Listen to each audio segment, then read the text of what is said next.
So I want to talk about how to create the outline for your personal narrative speech. So this is what it should look like, and you can find this here in Blackboard, right? That it has a blank example for you here that is set up like this. I just want to kind of go over it a little bit with you. So it does need to be an MLA format. So this is an example of MLA format here. You will put your name right there, my name, the class, and the date that it is due.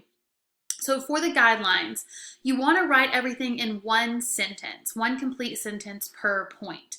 So here is the introduction verse. We'll talk about that. That is going to be 3 parts where you have your attention getter, your audience relation, and your central idea / preview point.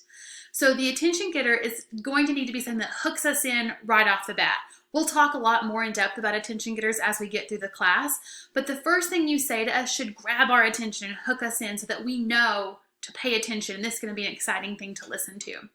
So think about a good beginning of your story, a question to the audience, some sort of cliffhanger, a really good quotation, something to hook us in and generate interest for your speech.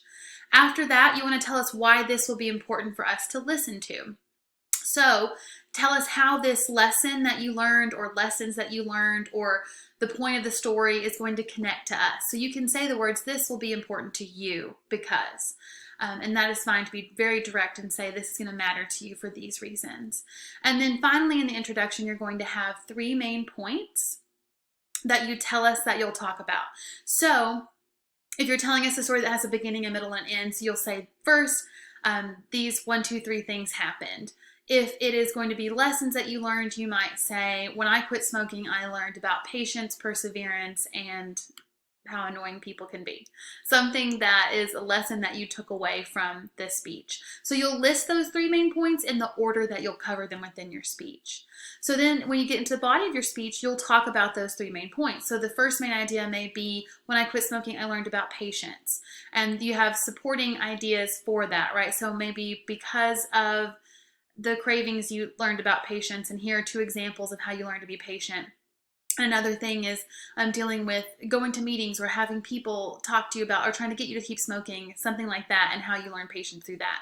So you go through and you do the same thing for each point, right? So you write out one sentence that is the main point and then supporting material. And then finally at the conclusion of your speech, you will talk about your summary of your main points. So when I quit smoking, I learned patience, perseverance, and finding joy again, whatever your 3 main points are. And then you close it with something that will make us remember. So this is finishing that story you started at the beginning. This is a quotation that's powerful. It's a takeaway for us to really sum up your speech.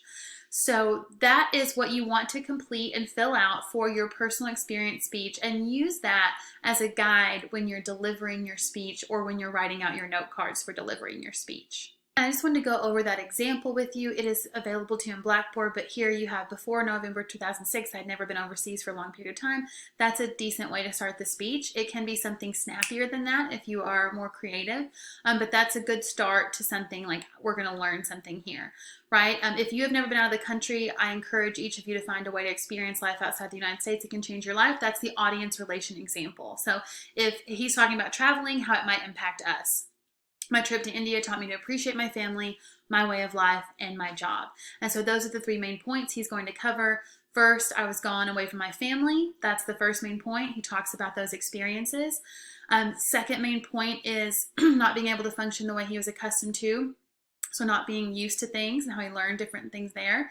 And his job status is his 3rd main point. So you go in order.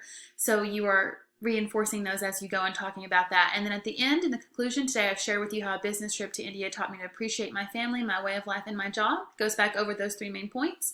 And finally ends on a note to the audience. So that is how you should structure your personal experience speeches.